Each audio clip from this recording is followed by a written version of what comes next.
Wind displacement law.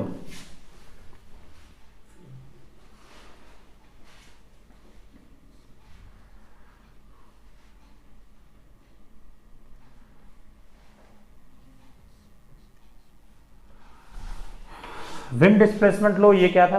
तो इसने बड़ी सिंपल से शब्दों में एक बात बताई कि देखिए भाई, कोई भी एक ब्लैक बॉडी के बारे में बताया। किसके बारे में बेटे? Black body. कोई भी एक ब्लैक बॉडी है, ये ब्लैक बॉडी अगर इस बॉडी का, ब्लैक बॉडी का टेम्परेचर कम है और बाहर का टेम्परेचर ज्यादा है, तो ये बॉडी क्या करेगी? अपने अंदर एनर्जी को एब्जॉर्व करेगी।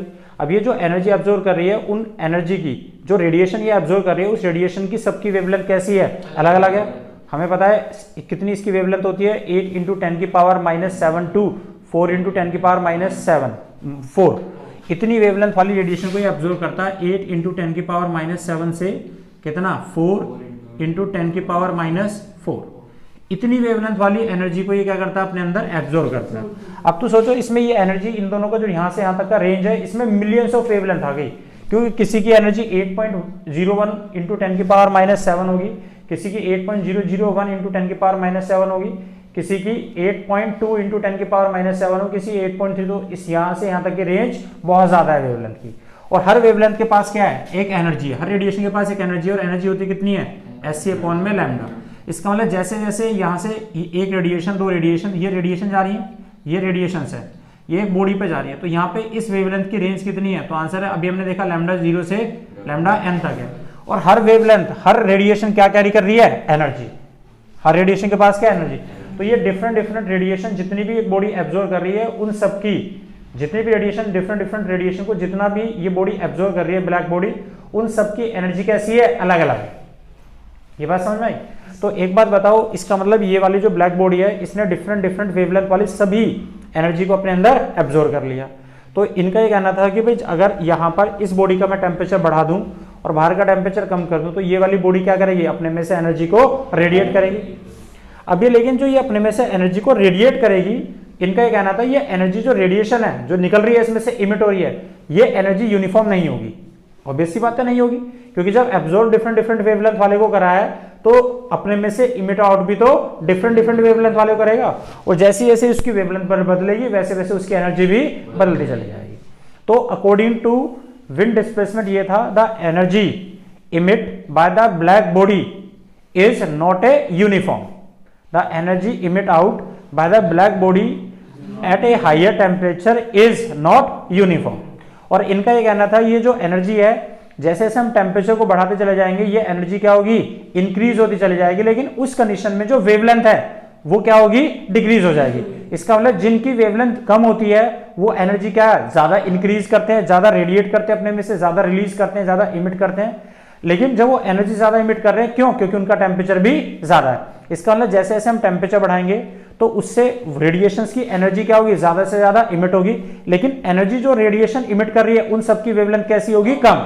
तो जितने ज्यादा टेम्परेचर बढ़ाओगे, एनर्जी तो ज्यादा होगी, लेकिन वो एनर्जी किनकी ज्यादा होगी? जिनकी वेवलेंथ कम होती है। जरा देखना कैसे। आपको पता है, अगर मैं टेम्परेचर इंक्रीज करता हूं वैसे भी, तो टेम्परेचर बढ़ाने से क्या होगा? एनर्जी तो इंक्रीज होगी। अगर मेरी टोटल एनर्जी इंक्रीज हो रही है, दिस इज एनर्जी, अगर मेरी टोटल एनर्जी इंक्रीज हो रही है, इसको W लिख सकते हो या E लिख सकते हो, भाई ये तो है। तो मेरी अगर टोटल एनर्जी इंक्रीज हो रही है, तो वेवलेंथ कैसे होगी? रेडिएशन की कमी तो होगी। इसका मतलब ये हुआ, जो जिनकी वेवलेंथ कम होती है, जिनकी वेवलेंथ कम होती है, जैसे विबग्योर की बात करूं, VIBGYOR, इस डायरेक्शन में जाते हैं, तो वेवलेंथ कैसी होती है? ज्यादा होती है। इसका मतलब जिनकी वेवलेंथ ज्यादा होगी, जिनकी वेवलेंथ ज्यादा होगी, उनकी एनर्जी कैसी होगी? कम होगी। वेवलेंथ ज्यादा है तो एनर्जी कम नहीं होगा, इनवर्सली प्रोपोर्शनल। और अगर एनर्जी कम है तो उनका टेम्परेचर भी कम होगा। तो इसका मतलब ये होगा कि जब हम टेम्परेचर देना शुरू करते हैं किसी ब्लैक बॉडी को, तो शुरू में जब उसका टेम्परेचर कम होता है, तो वो हमेशा कौन सी एनर्जी को अपने में से रेडिएट करेंगे? तो आंसर है जिनकी वेवलेंथ ज्यादा होगी। और वेवलेंथ ज्यादा किसकी है? रेड कलर की। तो पक्का जब हम धीरे धीरे ब्लैक बॉडी का टेम्परेचर बढ़ाते चले जाएंगे, या सिंपल किसी भी बॉडी का, ब्लैक बॉडी का जब हम टेम्परेचर को बढ़ाते चले जाएंगे, तो वो बॉडी सबसे पहले, क्योंकि टेम्परेचर कम है, हीट देने से क्या बढ़ता है? टेम्परेचर। तो जब उस बॉडी का टेम्परेचर कम होगा, तो टेम्परेचर कम होने से वो एनर्जी भी कम एनर्जी वाली रेडिएट करेगा। और एनर्जी सबसे कम किसकी होगी? रेड कलर की। तो रेड कलर सबसे पहले इमिट होगा, उसके बाद कौन से होंगे? ये वाले कलर धीरे धीरे करके उसमें से इमिट आउट होना शुरू कर देंगे। नहीं है बेटे समझ में? तो दो इसकी बातें याद करो कि सबसे पहला, the total energy emission by the black body is not uniform. Number दूसरा, that by increasing the temperature the energy is increase but of the lower wavelength. मतलब आप एनर्जी को बढ़ाओगे, इसका मतलब वेवलेंथ की वैल्यू डिक्रीज हो जाएगी, वेवलेंथ कम होती चली जाएगी। और ये वेवलेंथ जिनकी कम हो रही है तो उसको हम देख के समझ जाते हैं कि जिनकी वेवलेंथ कम है, जिनकी वेवलेंथ कम है, इसका मतलब वो कैसे हैं, जिनकी वेवलेंथ कम है वो एनर्जेटिक है, उनकी एनर्जी ज्यादा है। एनर्जी क्यों ज्यादा है? क्योंकि उनका टेम्परेचर ज्यादा दिया है। क्लियर हो गई बात? तो देखिए जी, तो अकॉर्डिंग टू, जैसे मैं आपसे बोलूं कि इसको लैब में आप प्रैक्टिकल करके देख सकते हैं। कोई भी एक बॉडी ले लो, ब्लैक बॉडी तो अच्छा काम करके देती है। अगर मैं सिंपल कोई भी एक बॉडी लूं, वो भी यही काम करके देती है। अगर मेरे पास एक आयरन की एक रोड है, उस रोड को आप देखना, उस शुरू में उसको हीट दो, उसको गैस पे रखो, तो आप देखो जब रोड को आप गर्म करते हो शुरू में, तो हीट देने से इस रोड का क्या बढ़ेगा? टेम्परेचर। लेकिन शुरू में टेम्परेचर कम बढ़ा ना, तो आप देखते हो इसमें से कौन सा रेडिएशन निकलती है, कैसे कलर की हो जाती है? रेड कलर की, रेडिश हो जाती है। लेकिन आप इसे और हीट दिए जा रहे हो तो आप देखते हो ये कैसी हो जाती है? येलोइश या ऑरेंज कलर जैसी हो जाती है। कैसे हो जाती है? ऑरेंज। और लेकिन आप इसे और हीट देते हो तो आप देखते हो लास्ट में जाके कैसे हो जाता है? लगभग ये ब्लूइश होना शुरू हो जाती है। तो इसका मतलब जब कोई एक बॉडी अगर ब्लूइश कलर की हो रही है हीट देने के बाद, तो वी आर इंडिकेटिंग कि पक्का इसकी वेवलेंथ डिक्रीज हो चुकी है, वेवलेंथ कम हो गई है, इसका टेम्परेचर बढ़ गया है, मतलब एनर्जी ज्यादा इमिट कर रहा है अपने में से। नहीं है समझ में?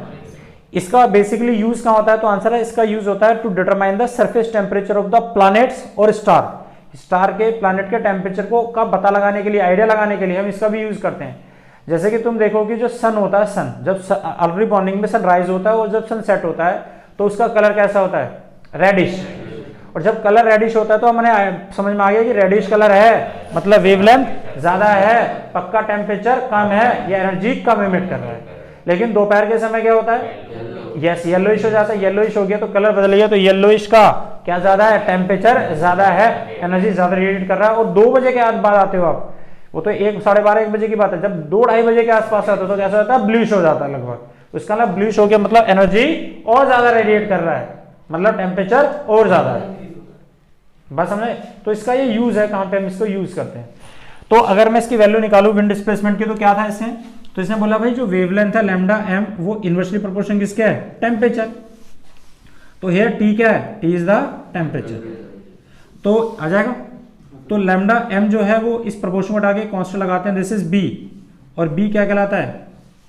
B is proportionally constant known as yes Wien's constant. यहाँ विंस डिस्प्लेसमेंट कांस्टेंट। और इसकी जो वैल्यू होती है ये होती है जी हमारी, दिस इज 2.9 इंटू 10 की पावर -3।